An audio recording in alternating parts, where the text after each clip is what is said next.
Hello, my friend, and welcome to Pro Wrestling Daily. My name is Aaron Machbitz. I really think that WWE needs to stop doing this. They need to stop relying so heavily on stars from the past and really think about creating stars now for the present and for the future. Because we know John Cena is retiring. He's got 2 shows left. We know AJ Styles, his last year is 2026, right? CM Punk doesn't have much longer after that. Roman Reigns has become a part-timer, Cody Rhodes, whatever. Like, all of these guys are eventually going to come to an end, and where are your next big set of stars?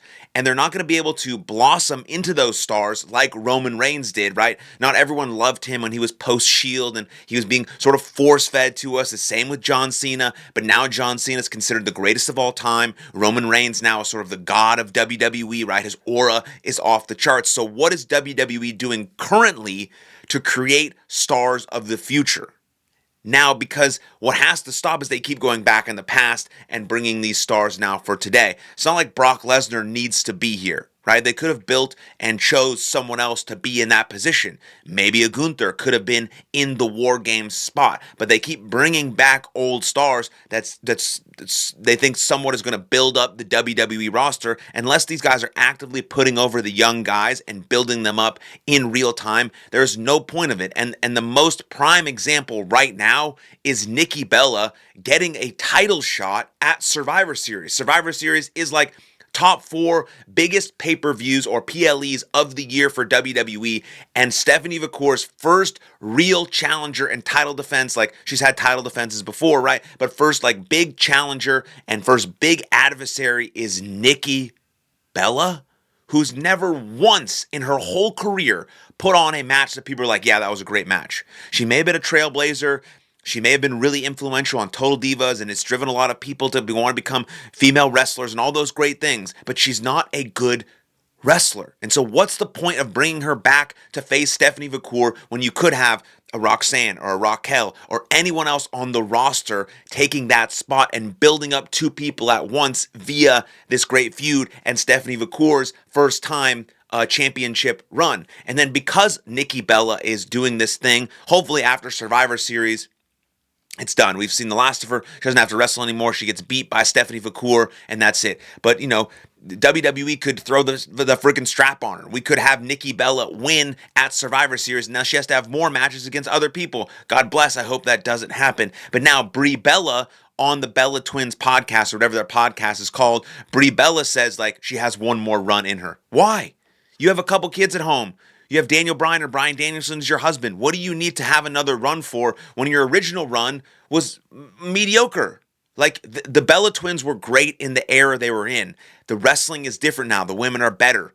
They are better performers in the ring because they have to execute. If they don't execute in the ring, they will not be put on the shows. It's not like it was, back in the Divas era was much different. The Bella Twins sort of shaped and changed the era. I understand that. And then they were on, Total Divas, and that really helped sort of blossom women's and female wrestling. But now you have wrestlers like Stephanie McCour, who can go, who can really fucking go. You have Io Sky, you have Rhea Ripley, right? You have these wrestlers who can actually go bell to bell in the ring and produce really, really good matches. And so there's no reason to keep bringing back stars from the past, especially stars from the past that can't even wrestle or produce great matches, like the Bella Twins, like Goldberg. Those are really important things that WWE has to address if they want to actually build for the future, which is what their company is about. And now they have TKO, who's raising prices absurdly in amount so that families can't even attend WWE shows, which is the whole point of WWE. It's good family entertainment surrounded by storytelling and narrative that young kids can get invested in and fall in love with and love a wrestler and believe in them and root for them and cheer for them. But if a family can't afford WWE, then what's the damn point?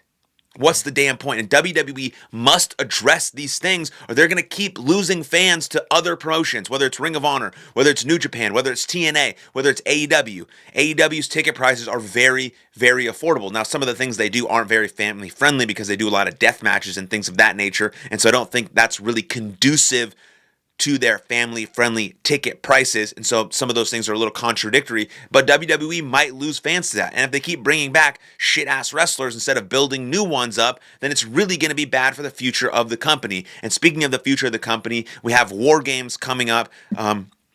the men's match is set, and it looks really, really good. Like, it looks really good. There's a lot of star power in these War Games matches, and it's going to be very exciting heading into, Royal Rumble season and WrestleMania season, right? You have the Braun Breaker, you have Bronson Reed, you have Drew McIntyre, Logan Paul, and Brock Lesnar. That is a beast of a team with a lot of huge, massive men. And then you have the babyface team, Roman Reigns, Cody Rhodes, the Usos, CM Punk. I really, really do think that the heels, which is the Vision, Brock Lesnar, Logan Paul, and Drew McIntyre, should absolutely dominate this War Games.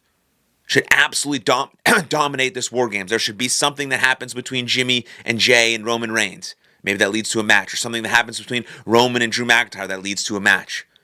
Right? Something happens in there. Something happens in there that actually leads us to want to believe that Cody Rhodes and CM Punk have to crawl back and get things that they earned. They're the champions, but they need to look like they're in peril leaving War Games. Like, there's some bad blood there. Things might happen. Drew McIntyre is eventually going to beat Cody Rhodes. We'd love to see that, and then go feud with Roman Reigns. Maybe we're going to see a Jimmy and Jay feud again, but their last one was horseshit.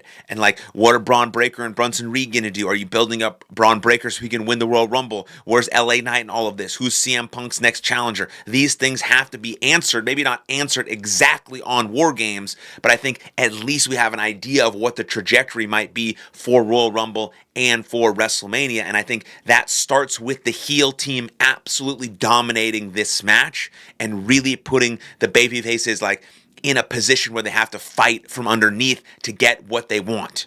And I think that's really important, but also we're going to see a Nikki Bella match at Survivor Series, so how good can Survivor Series really be? But I just really think that WWE has to stop relying on stars of the past and really start building stars of today, because they're going to lose some of these big stars soon to old age, and they need to have another crop of people coming up that can really carry the load and change the game and continue to make WWE, the sports entertainment company that it is. That's just my thoughts and opinions right here, right now on this channel. I'd love to know what you think in the comments down below. And then like this video, subscribe to the channel, and I'll see you guys next time. Lots of love.